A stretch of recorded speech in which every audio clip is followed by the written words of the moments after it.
ഒരാളും കൂടി ഉണ്ട്. വേണ്ട വേണ്ട, ഇങ്ങോട്ട് വന്നിട്ട് കടം പറഞ്ഞു. ഇനി തിരിച്ചു കയറുന്നോ?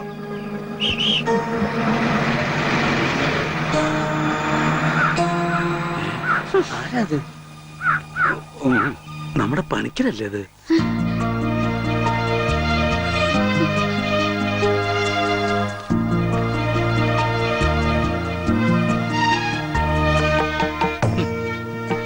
താൻ എവിടെയായിരുന്നു പണിക്കരെ?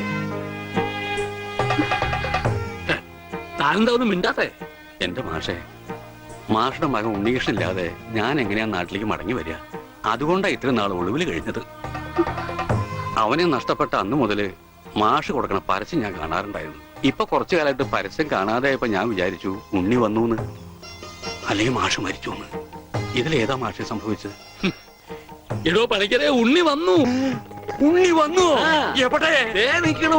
ഉണ്ണി, നീ അങ്ങ് തടിച്ചേ നിക്കണു. ഉണ്ണി, ഓ അയ്യോ, തൃപ്തിയായി. അയ്യോ, ഇത്രയും കാലം അലഞ്ഞിരുന്ന് നടന്നെങ്കിലും അതിനൊരു പരിസമാപ്തി ദൈവം തന്നൂലോ. എന്റെ ഉണ്ണി, അന്ന് നീ എവിടേക്കാ പോയി? പണിക്കരെ, മുണ്ട് മുറുക്കി കൊടുത്തോളൂ കേട്ടോ. കഴിഞ്ഞ 10-17 കൊല്ലമായിട്ട് മുണ്ട് മുറുക്കന്നെ നടക്കണേ. പട്ടിണിയായിട്ടേ. ഇത്ര കാലം പണിക്കരേട്ടൻ എവിടെയായിരുന്നു? അത് പറഞ്ഞാലും തീരില്ല. കൊറേ കാലം തമിഴ്നാട്ടില്, ரொம்ப അഴകാന ഇടം. അങ്ങ നിന്നും കർണാടക, പിന്നെ കൊറേ കാലം ഹിന്ദിക്കാരുടെ കൂടെ. ഹരേ വിളിച്ചപ്പാടേ, ഹിന്ദിമേ ബോലോ ബായ്. അച്ഛാ, ബഹുത്ത് അച്ഛാ. ഓ, ഈ നാട്ടിൽ ഒരാൾക്കെങ്കിലും ഹിന്ദി അറിയാലോ. ഏതായി കുട്ടി? അല്ലേ, പണിക്കരുടെ മകളാ. ഓഹോ, ഏത് പണിക്കരുടെ? ഓ അച്ഛാ, അച്ഛൻ എന്നെ മനസ്സിലായില്ലേ? അച്ഛന്റെ അമ്മുവാ ഞാൻ. അമ്മു, മോളെ, അച്ഛനെ എന്നെ മനസ്സിലായില്ലോടി. മോളെ, അച്ഛന് മോനെ മനസ്സിലായിട്ടാ.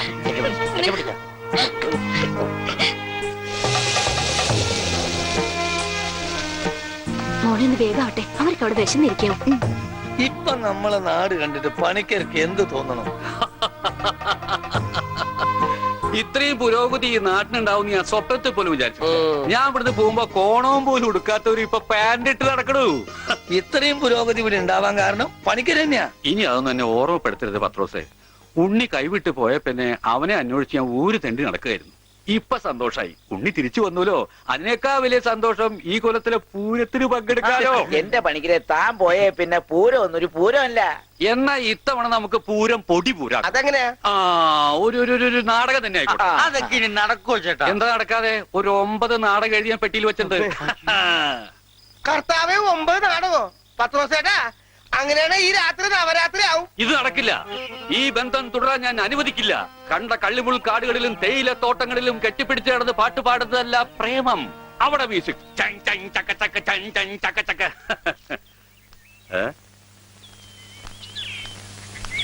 എന്താ ഇത്? ഗോപിക്കുട്ടൻ. അങ്ങനെ ഒരു സാധനം? അങ്ങനെ ഒരു സാധനം ഉണ്ട്. അതാണ് ഈ നിൽക്കുന്ന ഗോപിക്കുട്ടൻ. എനിക്ക് നിങ്ങൾ രണ്ടുപേരും മനസ്സിലായില്ല. എന്നെ മനസ്സിലാക്കിയിട്ട് വലിയ പ്രയോജനമൊന്നുമില്ല. ഞാനാ മാഷിന്റെ മരുമോനാ. പക്ഷേ ഈ ഗോപിക്കുട്ടനെ നല്ലോണം മനസ്സിലാക്കണം. ഇത് പണിക്കരേട്ടന്റെ സ്വന്തം അനന്തരവനാ. അതെ അമ്മാവ, അമ്മാവന്റെ ഗോപിക്കുട്ടനെ ഇപ്പൊ എന്തായി? എടാ ഗോപി, നഞ്ചു പോലിരുന്ന നീ അങ്ങ് യോഗ്യനായി പോയില്ലോടാ. ഈ യോഗ്യൻ ഇല്ലായിരുന്നെങ്കിലേ പണിക്കരേട്ടന്റെ ഭാര്യയും മകളും പട്ടിണി കിടന്ന് ചത്തേനെ. നിങ്ങളൊക്കെ ദൈവത്തെ പോലെ കൊണ്ടുനടപ്പണ്ടല്ലോ ആ മാഷിനെ. കാര്യം ശരി, എന്റെ അമ്മായപ്പനാണെങ്കിലും പറയുമ്പൊക്കെ പറയണമല്ലോ. ആ മനുഷ്യൻ പണിക്കരേട്ടന്റെ കുടുംബത്തെ ഒന്ന് തിരിഞ്ഞു നോക്കുക പോലും ചെയ്തിട്ടില്ല. ഉണ്ണിയെ കൊണ്ടേ കളഞ്ഞത് പണിക്കരേട്ടനാണെന്നും പറഞ്ഞ് അവരെയൊക്കെ ദ്രോഹിച്ചിട്ടേ ഉള്ളൂ. എന്നിട്ടിപ്പോ എന്താ ഒന്ന് കാണാല്ല. ഇതങ്ങട് കുടിച്ചേ. എരുതിയിലേക്കുള്ള എണ്ണയാണെന്ന് കരുതിയാ മതി. അമ്മാവൻ വിഷമിക്കണ്ട, അവരൊരു ബുദ്ധിമുട്ടും ഞാൻ അറിയിച്ചിട്ടില്ല. ഇപ്പൊ കണക്ക് പറഞ്ഞ പണിക്കരേട്ടൻ ഗോപിക്കുട്ടന് കൊട്ടക്കണക്കിന് കാശ് കൊടുക്കേണ്ടി വരും. എന്തേ? അതൊന്നും തരാൻ അമ്മാവന് കഴിയില്ലെന്ന് എനിക്കറിയാം. അല്ല, ഞാനതൊന്നും തിരിച്ചു ചോദിച്ചിട്ടില്ല. ഓ, സീരിയലിൽ പോലും ഇത്രക്ക് നല്ലൊരു മനുഷ്യനെ ഞാൻ കണ്ടിട്ടില്ല. ഓ, എനിക്ക് ചന്തയിലൊരു കടയുണ്ട്, പിന്നെ വേറെ കച്ചവടമുണ്ട്. അത്യാവശ്യം കാശൊക്കെ ഞാൻ സമ്പാദിച്ചു വെച്ചിട്ടും ഉണ്ട്. എന്റെ മുറപ്പെണ്ണല്ലേ അമ്മു, അവൾക്കും അവളുടെ വീട്ടുകാർക്ക് വേണ്ടി അല്ലാതെ പിന്നെ ആർക്കു വേണ്ടി ഞാൻ ഈ സമ്പാദിക്കുന്നൊക്കെ?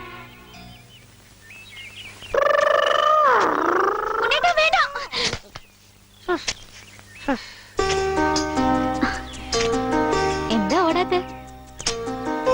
എന്നാലും ഇങ്ങനെ പിടിക്കുമ്പോ ഒരു സുഖമുണ്ട്. എന്നാലേ ഇനി ഓടാൻ തോന്നുമ്പോ എന്നോട് പറഞ്ഞാൽ മതി, ഞാൻ പിടിച്ച് നിർത്തിക്കോളാം. വാ. എനിക്ക് ഓടാൻ തോന്നുന്നുണ്ട്. ഏ? ഓടും ഓടും ഓടും.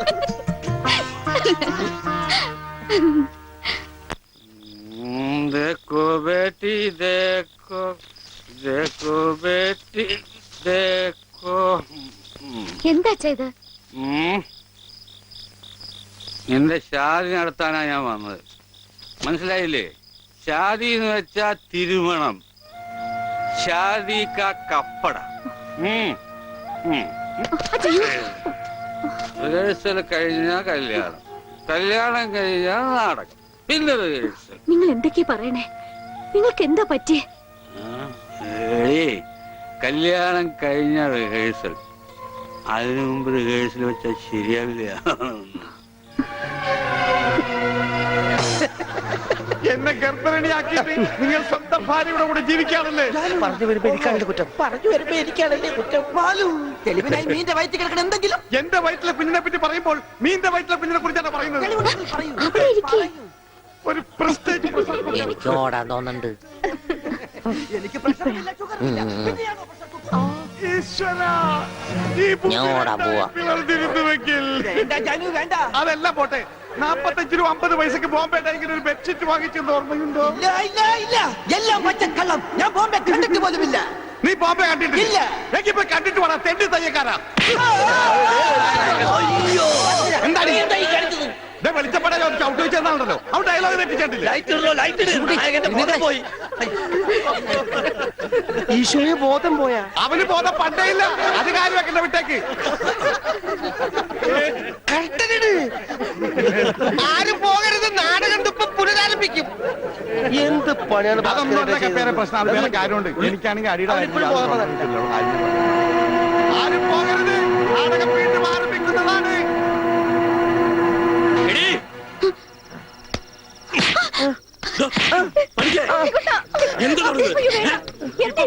ഇവന്റെ അസുഖം എന്താണെന്ന് എനിക്ക് മനസ്സിലായില്ലേ? പണിക്കരെ നിങ്ങൾ കാണിച്ചൊട്ടും ശരിയായില്ല. അത് പറയാൻ നീ ആരടി അസത്തെ? ഇങ്ങോട്ട് വാടി. നീ അങ്ങനെ കൊന്നു കളയും. പള്ളി കണ്ട വണ്ടന്മാരെ. അയാളെ തല്ലി. അച്ഛന് വേനെടുത്താ കരയണ്ടാട്ടാ.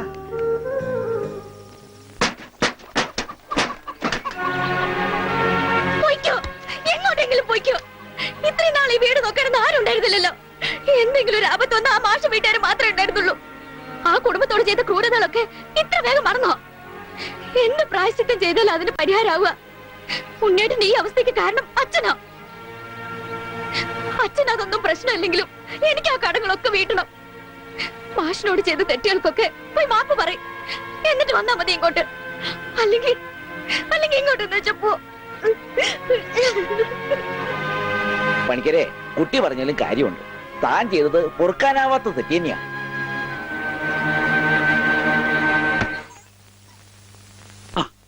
എന്താണ് എന്തായി കാണിക്കുന്നത്? എന്നോട് പൊറുക്കണം മാഷെ. മാഷോട് ഞാൻ തെറ്റുകൾ മാത്രമേ ചെയ്തിട്ടുള്ളൂ. എനിക്കത് തിരുത്തണം. മാഷുടെ ഉണ്ണിയെ ജീവിതകാലം മുഴുവൻ നോക്കാൻ എന്റെ അമ്മൂന് സമ്മതം. എനിക്കും അത് സമ്മതം.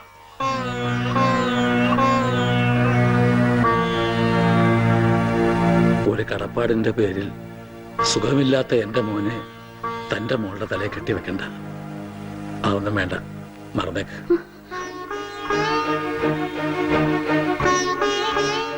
മോളെ, നീ ചെയ്യുന്നത് വലിയൊരു ത്യാഗമാണെന്ന് എനിക്കറിയാം. പക്ഷേ അങ്ങനെ ആർക്കെങ്കിലും വേണ്ടി പാഴാക്കി കളയാനുള്ളതല്ല നിന്റെ ഈ ജീവിതം. വെറും ഒരു കടപ്പാടിന്റെ പേരിലല്ല മാഷെ. തിരിച്ചു വരില്ലെന്ന് നാട്ടുകാർ മുഴുവൻ പറഞ്ഞിട്ടും ഉണ്ണിയേട്ടന് വേണ്ടി ഇത്രയും വർഷം മാഷ് കാത്തിരുന്നില്ലേ? അതുപോലെ ഉണ്ണിയേട്ടന്റെ അസുഖമാണ് തടസ്സമെങ്കിൽ അത് മാറുന്നതുവരെ കാത്തിരിക്കാൻ ഞാനും തയ്യാറാണ്.